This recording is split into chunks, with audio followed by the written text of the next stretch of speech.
My fiancé stole my credit card to buy a dress for another man, so I canceled everything and left her crying in front of her family. I'm a 29-year-old guy, and until recently, I thought I was marrying the love of my life. Her name was Lila. We met at a friend's birthday dinner 2 years ago. She walked in late, apologizing with this soft laugh that made everyone forgive her instantly. I remember the way she touched my arm when we first shook hands, like she already knew me. I didn't even finish my drink that night. I just wanted to keep talking to her. It felt like gravity. She was charming, thoughtful, driven, the kind of woman who could spend 10 minutes talking about how to make the perfect cup of tea, and somehow I'd listen like she was solving world peace. But she was also going through a rough patch. She'd lost her job in fashion retail after the store closed down, and her apartment lease ended suddenly. Within 3 months of knowing her, I'd offered to help cover rent for a place closer to her sister's daycare so she could help out with her niece. I didn't think twice. When she said she wanted to start a small online boutique, I gave her a loan, actually more like a gift. I told her, "Don't worry about paying me back. I believe in you." And I did, fully, stupidly. My best friend Ryan warned me, said I was putting too much in too fast. "You're acting like a husband when you're barely a boyfriend," he joked once. But I told him love meant sacrifice. You don't build something real without risk. Looking back now, I think I needed her to need me. It made me feel valuable. Like I was her safe place, but you can give someone your heart and they'll still ask for your wallet. And I wouldn't realize that until it was way too late, because the woman I was falling for wasn't who I thought she was at all. Not even close. From the beginning, there was one thing about Lila that always gave me pause: how much she cared about looking like she had it all. I'm not talking about just being into fashion. I mean image, status, the illusion of a perfect life. She had this closet full of designer handbags: Chanel, Dior, YSL. She claimed most were gifts from brand campaigns or resale finds, but I never saw her work with any of those brands. And somehow, there was always a new one showing up just after rent was due. She'd spend hours staging her living room for Instagram photos. Candles lit, tea perfectly poured, a book open to a page she never read. Then she'd edit everything until her skin looked porcelain and her life looked curated. And the captions? Soft mornings with peace and purpose. But the reality was she'd just yelled at the Postmates guy for forgetting almond milk. I wasn't in a single one of her posts. At first, I thought I was being dramatic. Maybe she just wanted to keep her relationship private. Or maybe I didn't fit the vibe of her brand, her world of aesthetic cafes and luxury skincare routines. But over time, it started to feel more deliberate. Like she was building a version of her life online that didn't include me. One time I joked, "What if I posted a pic of us and tagged you? Would I ruin your influencer mystique?" She laughed but didn't say no. Just said, "Babe, let me control the narrative, okay? It's kind of my thing." And I let her, because I thought it didn't matter. I thought as long as what we had behind the scenes was real, the rest didn't matter. But it did. Because looking perfect mattered more to her than being real ever did. I used to think weddings were about two people coming together to celebrate their love. But in our case, it slowly turned into her show. Her fantasy? Her stage. Once we got engaged, Lila took full control. She created a shared planning doc that I was locked out of by week 2. She said it was just to keep things organized, but somehow every major decision was made without me. Venue, guest list, catering, music. Even the font on the invitations. Every time I tried to chime in, she'd smile and say, "Trust me, babe. I've been dreaming about this since I was 10. Just enjoy the ride." And I did. For a while, then came the dress. She insisted on flying out to New York for a specific boutique. Claimed it was once in a lifetime and worth every penny. The price tag? $7,800, not including shoes, veil, or custom tailoring. I flinched when I saw the invoice. "I know it's a lot," she said, "but it's my wedding. I want to feel like royalty." When I hesitated, she got defensive. "You said you wanted me to have the day I always dreamed of. Why are you being weird now?" It wasn't just the dress. It was the way she started talking at me instead of with me. Every conversation became a monologue about her vision, her moment, her aesthetic. I was just the groom by title, barely a supporting actor in her fairy tale. My friends noticed. My sister even pulled me aside once and asked, "Do you feel like this is still about love?" And I lied. I told her yes, because the alternative, the idea that I was being used, was too painful to admit. Not yet. Not when I'd already invested so much. It started with small comments. "I think your mom's a little too involved." Or, "Your sister means well, but she's kind of intense, right?" At first, I thought Lila was just overwhelmed. Wedding planning can bring out tension, especially with family dynamics. But over time, it stopped feeling like stress and started feeling like strategy. She stopped responding to my mom's texts about venues, ignored my sister's emails about cake tastings. When they offered to help coordinate the rehearsal dinner, she shot it down instantly. "I've got it covered. I don't want too many cooks in the kitchen." But her own mom and sisters were deeply involved. Constant group chats, phone calls, Pinterest boards. They even had a private Zoom meeting without me to finalize the flower arrangements. My family was being shut out of my own wedding, and I was too blindsided to do anything about it. One night, I asked her why she wasn't including them more. She gave me this look, cold, like I'd just insulted her. "Because they're passive-aggressive. Your mom treats me like a threat. Your sister wants to control everything.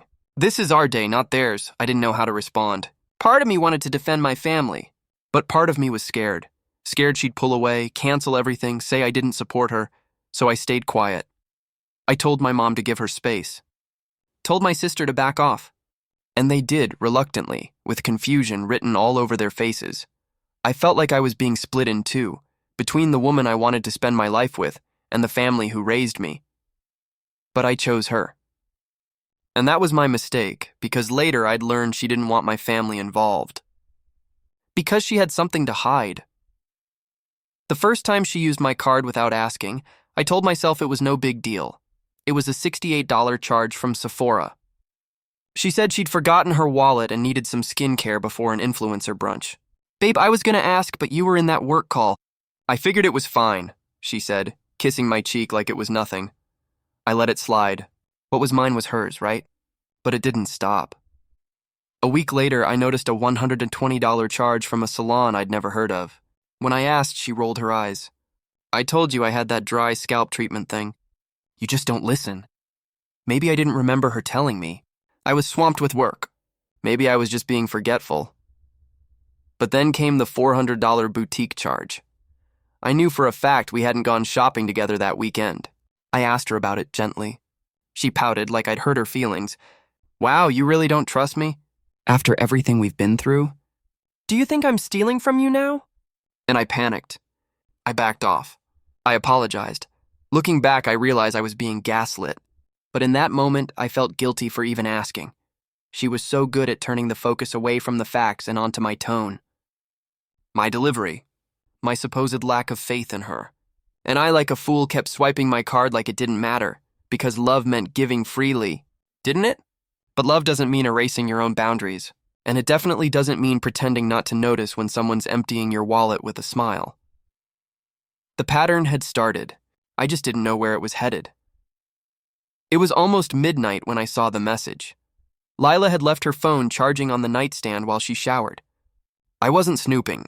I swear I wasn't. But the screen lit up, and out of pure reflex, my eyes glanced at it. "Can't wait to see you in that dress." I froze. It wasn't from a saved name. Just a number. No contact photo. But something about the timing, the wording, it felt off. I hadn't bought her a dress recently, and I knew we weren't going to any formal event together. When she came back into the room, towel around her head, humming like nothing was wrong, I tried to act normal. But my stomach was in knots. I asked casually, "Hey, who's texting you this late?" She glanced at the phone, shrugged. "Probably my cousin. We're planning something for her baby shower. Group chat's been insane." She didn't open the message. Didn't even pick up the phone. She just unplugged it and walked away. I wanted to believe her. God, I needed to. But something had shifted in me. I couldn't ignore the feeling in my gut anymore. I didn't ask again. I didn't press. But I started noticing more. The way she always kept her phone face down. How she'd leave the room for private calls. How she suddenly had brand meetings on Sundays that she couldn't talk about. It wasn't just the money now. It was something deeper. A crack forming under everything we'd built. I didn't want to believe what I was starting to suspect. But that message? It wasn't a mistake. It was a warning shot. I just didn't know yet how close the explosion really was. 2 days later, I got an email from my bank about a flagged transaction, $40 at a place called Maison Aurel, a high-end boutique downtown. I hadn't been anywhere near it. I stared at the charge, my pulse pounding in my ears. I checked my wallet. My card was there, but I remembered I'd given Lila a digital copy months ago when she needed to book a planner in a hurry, so I called the boutique. I don't know what came over me, but I lied and said I was her assistant trying to confirm the order. The woman on the phone was friendly, even enthusiastic. Yes, Lila picked it up yesterday. Such a gorgeous custom piece. Fitted her like a glove. My throat went dry. Then she added, her boyfriend helped her zip it up in the changing room. So sweet. I didn't even realize I was gripping the phone so hard until my knuckles ached. I asked, sorry, just to confirm, it wasn't a wedding dress? The woman laughed. No, cocktail gown. Very elegant. White silk, off-shoulder. Not bridal, but definitely made for a statement. I thanked her. Hung up, and just sat there in silence. I had paid for it. I had paid for a dress she wore for another man. While I thought we were planning our future, she was parading around town like I didn't even exist. It didn't feel real. I kept thinking maybe I misheard. Maybe there was a mistake. But deep down I knew this wasn't about a charge anymore. This was betrayal. Cold, calculated, and wearing $3,000 of silk on my dime, and suddenly I didn't feel confused anymore. I felt done. After that call, something in me cracked wide open. I couldn't play dumb anymore. I couldn't keep lying to myself. So I did what I never thought I'd do. I started going through her stuff. Not out of revenge, out of survival. While she was out working late, I opened her laptop. She always left it on the kitchen counter, password saved. It only took a few minutes to find the receipts, Uber trips to hotels that weren't near any event venues. Dinner reservations for 2 at high-end restaurants on nights she told me she was too tired to see me. Then I found the emails. She had a separate account, one I'd never seen before. Inside were dozens of messages to someone named Leo. Flirty, intimate, familiar. Things like, you made me feel like a woman again and can't wait to wear it for you. There were even selfies, ones I'd never seen, of her in lingerie, captioned, just for you. My hands were shaking. My jaw was locked. It was like I was watching a movie where the villain wore the face of someone I loved, and yet, there was no confrontation. Not yet. I just closed the laptop, quietly, carefully, like I was handling a bomb that might still go off. When she came home that night, I was sitting on the couch like nothing had happened. She kissed me on the forehead and said, ugh, today was exhausting. I need a bubble bath. I nodded, smiled, and offered to light her favorite candle. Because now, I wasn't just the heartbroken fiancé. I was the man planning an exit. And if she could lie with a straight face for months, then so could I. There's something terrifying about pretending everything's okay when your entire world is on fire. But I did it. I smiled. I kissed her goodnight. I complimented her outfits. I even helped her pick out earrings for a client meeting I knew was just another lie. Inside, though I was planning every detail of my escape, first, I opened a new bank account under a different institution, moved my savings out of our shared account little by little so it wouldn't trigger alerts. Then I called the wedding vendors, each one of them. The caterer, the DJ, the photographer. I told them plans had changed. Asked for refund policies. I didn't cancel just yet. But I made sure I could. Then I checked the lease. The apartment was in my name. Every bill, every utility, mine. That meant I had the power to walk away without her permission. I talked to my landlord discreetly. Told him I'd be moving out in a month. Arranged for a unit across town. Small, quiet, no frills. It wasn't glamorous, but it was mine. And no one could take it from me. I even started boxing up my important documents slowly, one drawer at a time. Birth certificate, passport, tax returns. Anything she could use or hold over me. The whole time, I acted like nothing had changed, but my heart had turned to stone. She had no idea. That was the best part, because I wanted her to feel the same thing I did when I saw that text, like the rug had been ripped out from under her with no warning, and I knew the day was coming. Sooner than she thought. The morning after I finalized the last of the vendor cancellations, she walked through the front door like everything was perfect, caramel latte in hand. Sunglasses pushed up on her head, that fake, effortless smile she'd mastered for her Instagram stories. Babe, you won't believe the traffic downtown. I swear the city's turning into LA. She kissed me on the cheek like she hadn't spent the night texting another man. I just smiled and nodded, my stomach burning. She sat beside me, scrolling through her phone, legs draped over my lap like nothing in her world had shifted. Okay, hear me out, she said, tapping the screen. What if we switch the reception venue to the W Hotel? I know it's a little more expensive, but the photos would be insane. I looked her straight in the eye and said, Sounds amazing. Let's do it. She grinned and kissed me again. See, this is why I love you. You get it. I had to clench my jaw not to flinch. That afternoon, she tried on shoes in the living room while blasting music. She danced around in heels she'd probably wear on another date with Leo. She was glowing, vibrant, free. And I just watched. I'd never felt so alone, so far from the person sitting 3 feet away from me, but I kept up the act. Because the more she smiled, the more I knew she didn't suspect a thing. And when someone is capable of lying to your face that easily, there's something satisfying about turning that mirror back around. She thought she was in control. But what she didn't know was the ending was already written. Just when I thought she couldn't surprise me anymore, she did. We were sitting on the couch watching some mindless dating show, one of those overly staged ones she loved. She wasn't really paying attention. She was texting someone, fingers flying across the screen, biting her lip like she was flirting through emojis, and then casually, without even looking up, she said, Hey babe, can I use your card real quick? I found the perfect necklace for the wedding photos. My blood turned cold. I looked at her and all I could think was, You're unbelievable. You've lied to me, cheated on me, stolen from me. And now you want me to fund your accessories for a fantasy that's already dead? But I didn't say any of that. Instead, I smiled. Of course. Let's make sure you shine, she lit up. I knew you'd understand, she said, leaning in to kiss me. I let her. I had to. Because this wasn't just a transaction. This was the moment.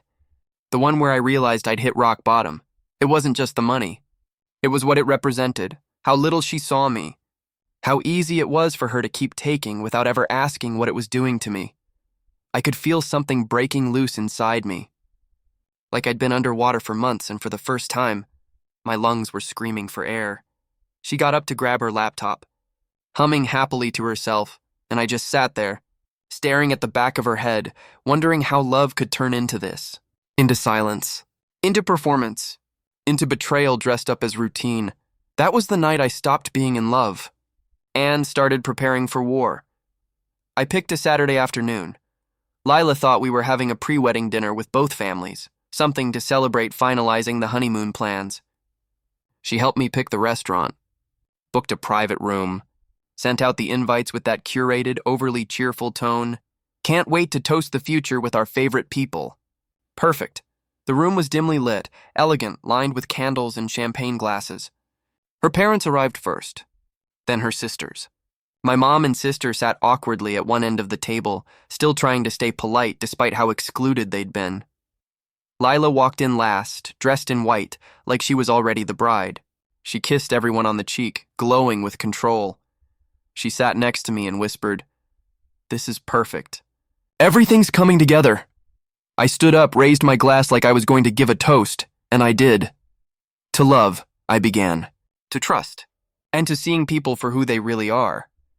I clicked the remote in my hand. The projector screen behind me lit up. Screenshots. Emails, receipts, the boutique confirmation. Hotel bookings. The lingerie photos she sent to Leo, her fake email address. Her smiling in that white silk dress she swore was for the engagement shoot. Gasps echoed through the room. Her mom covered her mouth. Her dad looked like the floor had been ripped out from under him. Lila? She went pale, then red, then started shaking. Wait, this isn't what it looks like. I didn't let her finish. I pulled the ring box from my pocket, placed it gently on the table and said, You can wear the dress. Maybe Leo will still want to see you in it. Then I walked out. No yelling, no scene. Just truth, served cold and final. I didn't look back when I left the restaurant. I could hear the commotion behind me, chairs scraping, her voice rising in desperation. But I kept walking. Each step felt heavier than the last, but also lighter, like I was finally peeling off a mask I'd been forced to wear for too long. Then I heard her. "Wait! Please, don't do this!" I turned just as she burst through the front doors. Her heels clacked against the sidewalk. Makeup smudged, eyes red, dress clinging to her like it was the only thing holding her together. "Let me explain," she begged, grabbing my arm. It wasn't serious. It didn't mean anything. I was confused. I was scared. "I still love you." I didn't pull away. I just looked at her. Looked at the woman I had once wanted to spend the rest of my life with. And in that moment, I felt absolutely nothing. "I believed in you," I said quietly. "I chose you. Over everyone. Over everything. And you turned me into an ATM and a backup plan." She shook her head, tears spilling. "It wasn't like that. Please, don't throw us away." But we were already gone. Her brothers had come out now. Her father stood by the door, arms crossed, eyes heavy with shame. Even her mother couldn't meet my gaze. "I'm not throwing anything away," I said. "I'm walking away from the lie." And I did. I got in my car, shut the door, and drove off. No yelling. No final words. Just silence and the soft hum of freedom filling the empty space she used to occupy. That night, I slept like a man who had finally chosen himself. The apartment felt empty at first. Not because she was gone, just because it was quiet. No perfume in the air. No shoes kicked off by the door. No high-pitched voice shouting from the other room about how the lighting wasn't flattering enough for her latest post. Just silence. And for once, I welcomed it. I slept on the floor the first night in my new place. No bed yet. Just a rolled-up hoodie for a pillow. And still, I slept better than I had in months. No tossing. No waking up to check if she was next to me. No anxiety gnawing at my gut like a wild animal. I started over slowly. Got a gym membership again. Went hiking on weekends. Ate real food. Things I liked, not just what fit her cleanse schedule. I picked up painting again. Something I hadn't done since college. And the weirdest thing, I smiled. Not for anyone else, just for me. Ryan, my best friend, showed up with takeout and a six-pack one night. We sat on the balcony eating greasy noodles and watching the city. "You look like you finally exhaled," he said. I didn't realize until that moment. I had. All that pressure, all that guilt, all that trying to prove I was enough for someone who never really wanted me, just what I could give. I blocked her on everything. Socials, email, even her number. Not out of hate, but because I was done giving her even one more minute of my time. She had taken enough. Now it was time to take myself back, and piece by piece I did. One quiet, peaceful day at a time. About a week after I blocked her, the posts started. Cryptic little captions on her public Instagram. "Sometimes people abandon you when you need them most." I wasn't perfect, but I was real. When a man can't handle a strong woman, he calls her selfish. Each one had hundreds of likes and comments. Her followers flooded her with sympathy. "Girl, he didn't deserve you. His loss. Keep your head up, queen." I watched it unfold through a friend's burner account. Not because I cared about her lies, but because I wanted to know how far she'd go. Then something unexpected happened. I got a message. From a woman I didn't know. Her name was Marissa. "Hey, I know this is random, but are you Lila's ex? Because I think she was cheating on both of us." Turns out Leo, the guy she bought the dress for, had a girlfriend. Marissa had seen a message pop up on his phone, saw Lila's name, and followed the trail. She found the same receipts. Same boutique. Same dress, but even worse. Lila had told him that I was her crazy ex who couldn't let go, that I was controlling, obsessive, and emotionally manipulative. The story she fed him was almost laughable, except it worked. He believed it until Marissa showed him the truth. And just like that, her second relationship crumbled too. It hit me then. None of it was about love. Not with me. Not with him. It was all about control, image, getting what she wanted, no matter who she hurt, and suddenly I didn't feel like the victim anymore. Felt like the one who got out in time. I want to end this by talking to the people who need to hear it most. If you're in a relationship that constantly makes you second-guess yourself, if your gut is screaming but you keep silencing it with excuses, if you find yourself justifying things that would horrify your closest friends, Please, don't wait. Love is supposed to feel safe, steady, real. It's not supposed to leave you drained, confused, or empty. It's not supposed to cost your self-worth. I spent so long believing that sacrifice was proof of love. I gave her everything: time, money, trust, forgiveness. And she took it like it was owed. Like I was lucky just to be next to her. But love isn't about giving until you break. It's about building something together. Mutual effort.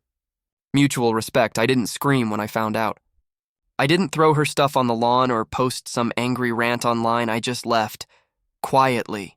Completely. And sometimes that's the most powerful revenge of all. Because people like her, they expect drama. They expect you to fall apart, to beg, to chase. But when you walk away with your head high and your soul intact, you take back every piece of yourself they tried to chip away.